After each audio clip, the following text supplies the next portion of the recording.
Wayne Rooney a annoncé cette semaine la fin de sa carrière internationale, et c'est à la fois un grand événement à l'échelle anglaise, et puis un événement relatif à l'échelle mondiale.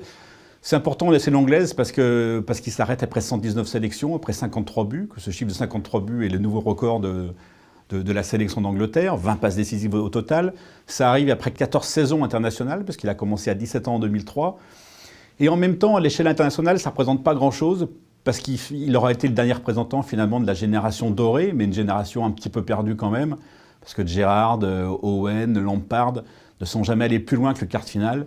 Et Rooney lui-même n'aura jamais fait mieux que ce magnifique Euro 2004 au Portugal, où on l'avait vu fracture du métatarse, assis au bord du terrain pendant le quart de finale contre le Portugal. Ce soir-là, il aurait pu changer quelque chose, parce qu'il marchait sur l'eau, c'était un joueur extraordinaire. Il aurait pu changer quelque chose aussi, parce que dans la funeste série de tirs au but, il aurait peut-être pu changer le cours de l'histoire.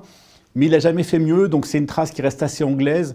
Mais dans le cœur des Anglais, il va rester comme un combattant formidable, mais il ne sera pas à la hauteur de Bobby Charlton, champion du monde en 66 et qui avait le précédent de record de but.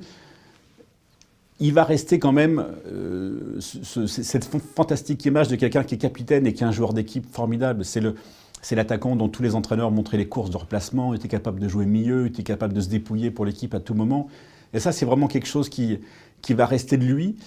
Le retrait de Rooney, surtout, va donner plus de responsabilités, mais donner aussi un surcroît de liberté à la jeune génération qui arrive, à Dele Alli, à Harry Kane, à Rashford, à tous ces joueurs qui sont formidables, mais qui vont devoir composer avec l'attente complètement disproportionnée d'un pays qui est obsédé par son équipe nationale, mais qui soutient la majeure partie du temps ce qui est une cause perdue.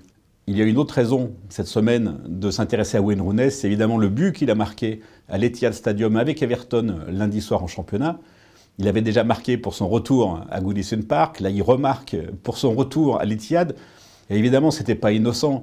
La superposition des images des mêmes supporters derrière le but, après un but de Rooney avec United et après ce but de Rooney avec Everton, était fantastique.